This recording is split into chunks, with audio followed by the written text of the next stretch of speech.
The morning sun cast long shadows across the cobblestone street outside Buckingham Palace. Thomas Mitchell shuffled slowly along the sidewalk, his worn boots making soft scraping sounds against the pavement. His clothes were wrinkled and dirty, layers upon layers that had kept him warm through countless nights on London's unforgiving streets.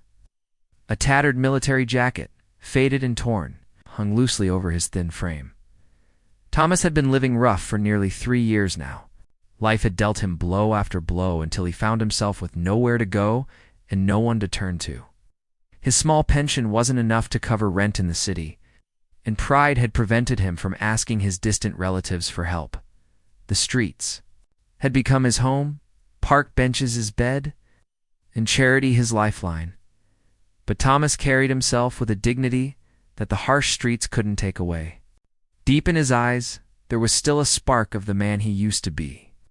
25 years he had served in Her Majesty's Army, from a young private to a decorated sergeant. He had served in Northern Ireland, the Falklands, and later in Iraq. His chest had once been decorated with medals that now sat in a pawn shop somewhere across the city, sold for enough money to eat for a few days.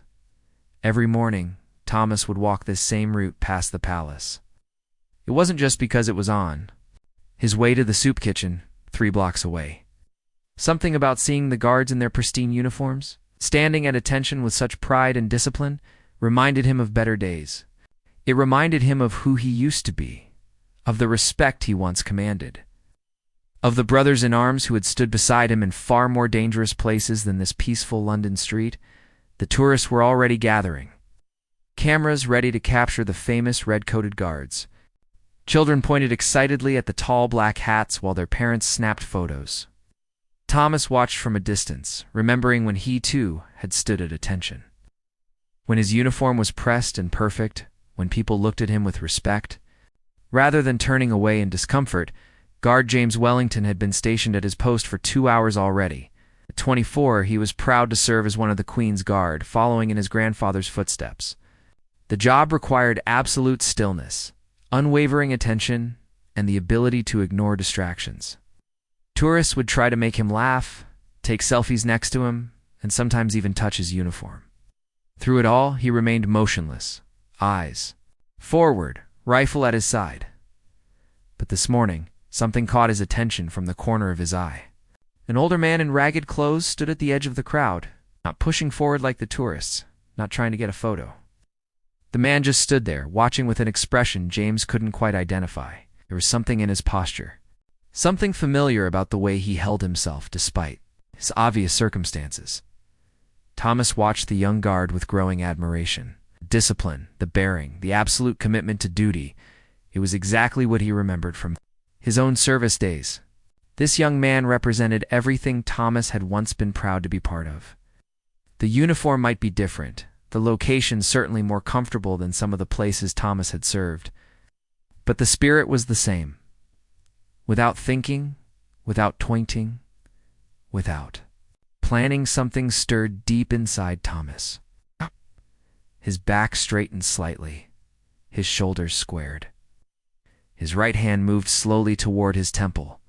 Muscle memory from decades of military service took over. Despite his shabby appearance, despite the curious looks from tourists, despite having nothing left to lose, Thomas Mitchell raised his hand in the sharpest, most perfect military salute he could manage. It wasn't a gesture seeking attention or pity. It wasn't performed for the cameras or the crowd. It was simply one soldier acknowledging another, one servant of the crown recognizing a fellow guardian. In that moment, Thomas wasn't a homeless man on the street. He was Sergeant Thomas Mitchell of the Royal Regiment, paying his respects to a fellow serviceman.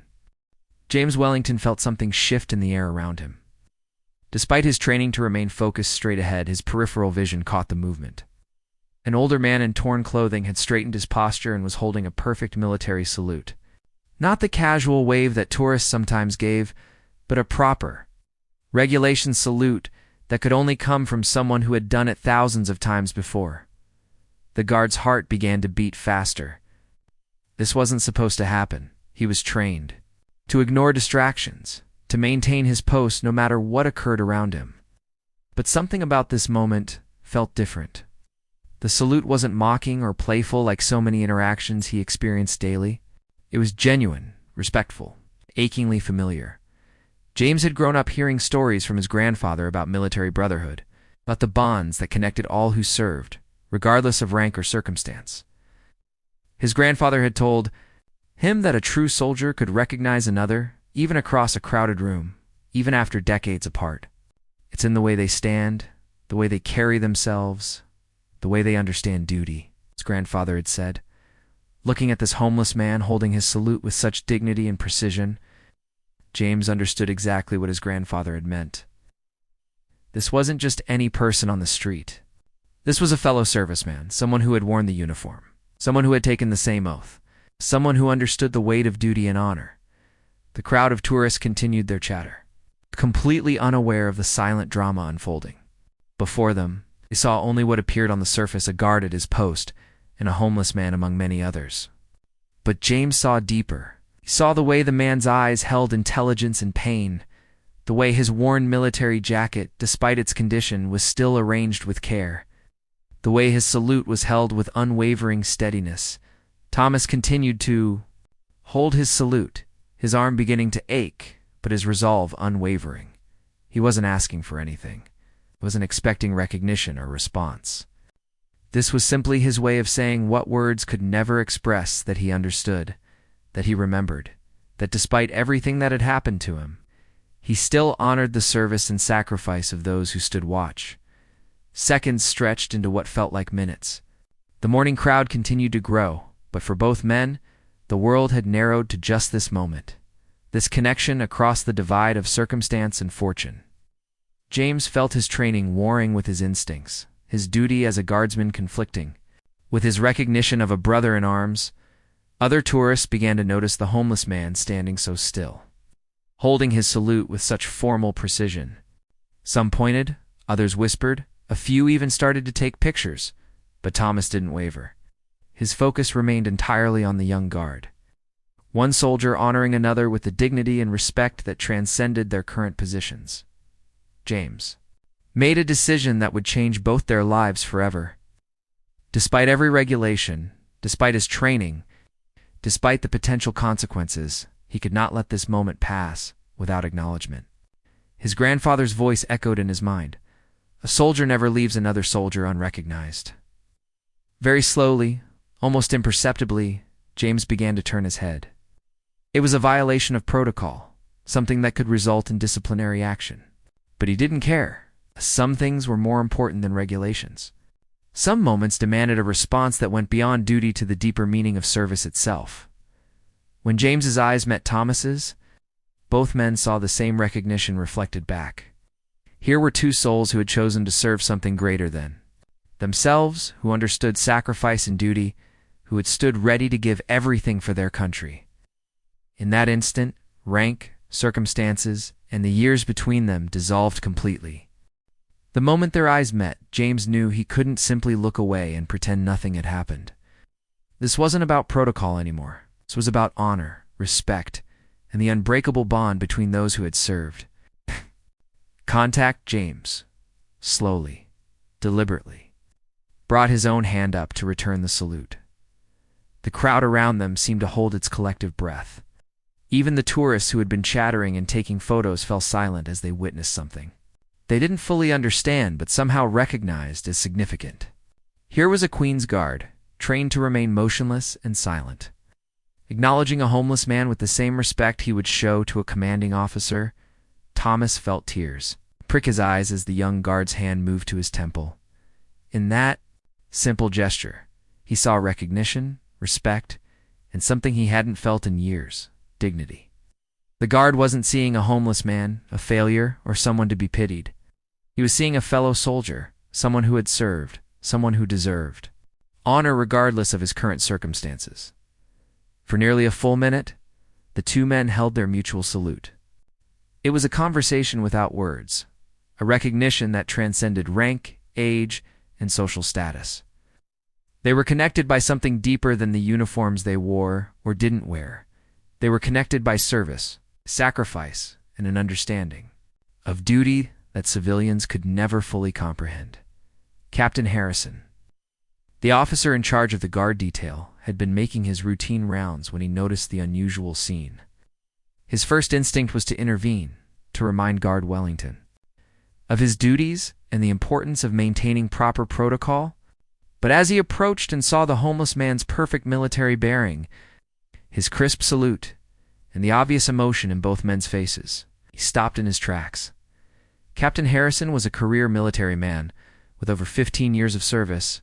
He had served in Afghanistan and had seen too many good soldiers struggle with their return to civilian life. He recognized something in the homeless man's face, in his posture, in the way he held that salute with such fierce pride. This wasn't a disruption or a tourist's prank. This was something much more meaningful. Instead of interrupting, Captain Harrison found himself straightening his own posture and bringing his hand to his temple as well. One by one, other guards on duty who could see what was happening joined, and soon there was an entire line of Queen's Guards, all saluting a homeless veteran on a London street. The tourists were no longer taking silly selfies or trying to make the guards laugh. They stood in respectful silence, many of them recording. What they instinctively understood was a powerful moment. Some began to applaud softly, not with the casual enthusiasm of entertainment, but with the deeper appreciation of witnessing something profound and moving. Thomas couldn't believe what he was seeing. Not only had the young guard acknowledged him, but other guards, and even what appeared to be an officer, had joined in. For the first time in years, he felt seen not as a problem to be avoided or a charity case to be pitied, but as what he truly was, a veteran who had served his country with honor. The salute finally came to an end, but the moment's impact continued to ripple through the crowd. Several tourists approached Thomas, no longer seeing just a homeless man, but recognizing him as someone deserving of respect and dignity. One elderly gentleman, himself a veteran from the Falklands War, stepped forward and shook Thomas's hand warmly. "Thank you for your service," the man said simply. And Thomas nearly broke down at hearing those words spoken with such genuine respect. It had been so long since anyone had acknowledged his military service, so long since anyone had seen him as anything more than his current circumstances. Guard James Wellington, still standing at his post, but forever changed by the experience, watched as people began to gather around Thomas. He could see the man's posture changing, his head lifting higher, his shoulders squaring with renewed dignity. In acknowledging Thomas's service, James had given him something invaluable. Recognition that his sacrifice had mattered and continued to matter. Word of the touching encounter spread quickly through social media. Videos of the mutual salute between Guard Wellington and the homeless veteran began appearing online within hours, shared thousands of times with captions that read "Faith in Humanity Restored, and this is what honor looks like." A simple act of military recognition had touched hearts around the world. Sarah Chen, a journalist for the London Tribune, had been covering a different story nearby when she witnessed the salute. Something about the genuine emotion and respect she saw between the two men compelled her to investigate further. She approached Thomas carefully, introducing herself and asking if he would be willing to share his story. Thomas was initially hesitant. He had grown accustomed to being invisible, and the sudden attention made him uncomfortable. But Sarah's respectful manner and genuine interest in his military service rather than just his current circumstances convinced him to talk. They found a quiet bench in a nearby park where Thomas began to share his story for the first time in years. "I served 25 years, Thomas told Sarah, his voice growing stronger as he spoke about his military career. "Started as a private, worked my way up to sergeant. Northern Ireland, Falklands, Iraq, had a good pension, a small, flat thought. I was set for retirement." His eyes grew distant as he recalled better times. "What happened?" Sarah asked gently. Thomas explained how a series of unfortunate events had derailed his life. His pension hadn't been enough to cover rising living costs. He had developed some health problems that ate into his savings when his landlord sold the building and he couldn't find affordable housing. He found himself on the streets. Pride had prevented him from asking for help until it was too late. And the system seemed designed to trap rather than assist those who fell through the cracks. "I never thought I'd end up like this," Thomas admitted. But that young guard today, he saw me. Not the homeless man, but the soldier I used to be. That meant everything. Meanwhile, back at the barracks, James Wellington was facing questions. From his superiors about his breach of protocol. Captain Harrison had vouched for him, explaining the circumstances and the military bearing of the homeless man. Rather than disciplinary action, James found himself part of a larger conversation about supporting veterans in need. The story Sarah wrote was published the next morning with the headline, "When Two Soldiers Meet, a Salute That Restored Dignity." The article detailed Thomas's military service, his fall into homelessness, and the moment of recognition that had moved so many people. Along with the story, Sarah included information about veteran support services and a call for communities to do better for those who had served. The response was immediate and overwhelming. The newspaper's offices were flooded with calls from people wanting to help Thomas specifically and homeless veterans in general. Obscenations poured in, job offers were made, and housing opportunities emerged.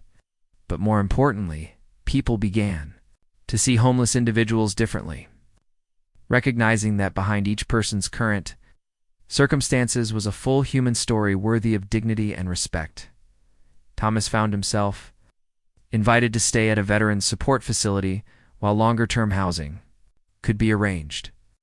For the first time in years, he had a clean bed, regular meals, and people who understood his experiences.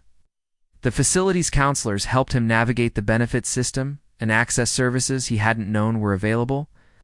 It's amazing what can change when people start seeing you as a person rather than a problem, Thomas reflected during one of his counseling sessions. That guard, James, he didn't just salute me back, he reminded me who I am underneath all this. The facilities director, Colonel Matthews, retired, had served in some of the same conflicts as Thomas. Military brotherhood doesn't end when the uniform comes off, he told Thomas. Sometimes we just need to be reminded that it exists, that we're not forgotten. As Thomas began to rebuild his life with proper support, he remained deeply moved by that moment of recognition outside Buckingham Palace. It had been the turning point that reminded him of his own worth and opened doors he thought were permanently closed. 3 months after their first encounter, Thomas Mitchell walked the same street past Buckingham Palace, but everything had changed. He wore clean clothes now, not expensive, but neat and pressed. His hair was cut, his face clean-shaven, and, most importantly, he walked with the confident bearing of a man who had rediscovered his purpose. The Veterans Support Facility had helped Thomas secure a small flat through a housing program for former servicemen. It wasn't luxurious, but it was his own space, with a door that locked and walls that kept out the cold London nights. More significantly, they had helped him find work as a mentor for other homeless veterans, using his experience to help others navigate their way back to stability. "You can't understand what it means to be seen again," Thomas would tell the men and women he counseled. "I was invisible for so long that I started believing I didn't matter. But one moment of recognition changed everything. Now I want to help others remember that they matter too." James Wellington had been promoted and was now training new guards. The incident with Thomas had become part of his personal mission to remind fellow servicemen about the deeper meaning of their duty. "We protect more than just buildings and ceremonies," he would tell the new recruits. "We represent values. Honor, service, recognition of sacrifice. Sometimes that means seeing beyond the uniform to the person underneath." The story of their encounter had continued to spread, inspiring similar acts of recognition and support for veterans around the world. The video of their mutual salute had been viewed millions of times, with comments from veterans sharing their own stories of struggle and hope. Military organizations had begun using it as an example of the bonds that connect all who serve. Captain Harrison had initiated a new program within the Guard unit, partnering with veteran support organizations to ensure that active duty personnel were aware of resources available to help former servicemen in crisis. "Today's guards are tomorrow's veterans," he explained to his superiors. "We have a responsibility to look after our own." On this particular morning, Thomas wasn't walking to a soup kitchen or looking for a place to shelter. He was heading to his job at the Veterans Center, but he had deliberately chosen his route to pass by the palace. It had become a ritual for him, a reminder of the moment that had changed his life, and a way to honor the young guard who had seen him when he felt invisible. As he approached James's usual post, Thomas straightened his shoulders and prepared to offer his daily salute of respect and gratitude. It had become their routine. Thomas would salute.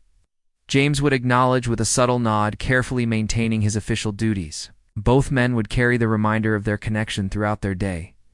But today was different. As Thomas approached, he saw that James wasn't alone. Several tourists had gathered around, and among them stood a group of what were clearly veterans. They ranged in age from men in their 20s to others who looked to be in their 70s. But they all shared the unmistakable bearing of former military personnel. Sarah Chen, the journalist who had written about their story, was there as well with a camera crew. She had been following up on the impact of her original article and documenting the various programs that had emerged to help homeless veterans. Today, she was covering a special gathering that had been organized by veteran support groups inspired by Thomas and James's story. As Thomas approached, one of the older veterans stepped forward. "Sergeant Mitchell," he asked. "I'm Colonel Roberts, retired. I read your story, and it reminded me of something important we'd forgotten. Would you join us?" Thomas looked around at the assembled group, confused but intrigued. These were clearly men and women who had served, who understood what military brotherhood meant. "Join you in what, sir?" he asked respectfully. Colonel Roberts smiled. "In reminding everyone that service matters, that sacrifice is never forgotten. And that recognition shouldn't depend on what uniform someone happens to be wearing today." He gestured to the group. "We're all veterans here, from different conflicts, different branches, different decades. But we're united by our service, and our commitment to never let another veteran feel forgotten." The group had organized what they called a Veterans Recognition Walk, a monthly gathering where former servicemen and women would come to public places, not to ask for charity or attention, but simply to acknowledge each other and remind the public that veterans come from all walks of life and deserve respect regardless of their current circumstances. As the assembled veterans formed a respectful line facing the guards, Thomas found himself at the center of something far larger than he had ever imagined. What had begun as one homeless man's simple gesture of respect had grown into a movement of recognition and support that spanned generations of servicemen and women. Colonel Roberts raised his hand. Nearly 50 veterans saluted the Queen's Guards. The precision was remarkable, each person drawing on decades-old training and muscle memory. Despite their civilian clothes, despite the years that had passed since they wore uniforms, they stood as soldiers, acknowledging soldiers. James Wellington and his fellow guards, with permission from their commanding officer, returned the salute with equal precision and respect. The tourists gathered around fell silent, understanding they were witnessing something significant. Some began to applaud, but it was the respectful applause of recognition, not entertainment. Sarah Chen, watching through her camera, felt tears in her eyes as she documented what was happening. Her article had sparked something beautiful, a reminder that service creates bonds that transcend time, circumstance, and social status. The simple story of two men recognizing each other had inspired a community of support and mutual respect. After the formal salute, the veterans began to mingle, sharing stories and connecting with one another. Thomas found himself surrounded by people eager to hear about his experience and share their own. Former soldiers who had struggled with civilian life, others who had found success after service, all united by the common thread of having answered their country's call. "You know what you did, don't you?" asked Margaret Stewart, a former Army nurse who had served in Bosnia. "You've reminded all of us that we're still connected, that our service still matters." That young guard who saluted you back, he started something that's going to help a lot of people. James Wellington, during his brief break between duty shifts, had a chance to speak with Thomas properly for the first time. "Sergeant Mitchell," he said, extending his hand. "I'm James Wellington. I wanted to thank you." "Thank me," Thomas replied, puzzled. "I should be thanking you. That salute you returned changed my life, and yours reminded me why I serve," James responded. "My grandfather always told me that the uniform is just cloth and thread, It's the person wearing it that gives it meaning, and the spirit of service that makes it sacred. You've taught me that. The spirit doesn't disappear when the uniform comes off.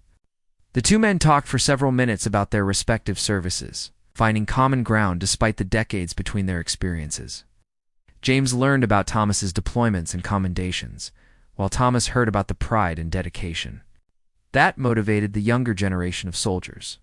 Captain Harrison joined them. Having received permission from his superiors to participate in the recognition ceremony, "Sergeant Mitchell," he said formally, "on behalf of Her Majesty's Guard, I want to acknowledge your service and sacrifice. What happened here 3 months ago has reminded all of us of our duty not just to Crown and country, but to each other." Veterans Recognition Walk became a monthly tradition, growing larger each time as word spread through military communities across the United Kingdom. Thomas became one of its organizers, working to ensure that homeless and struggling veterans were specifically welcomed and supported.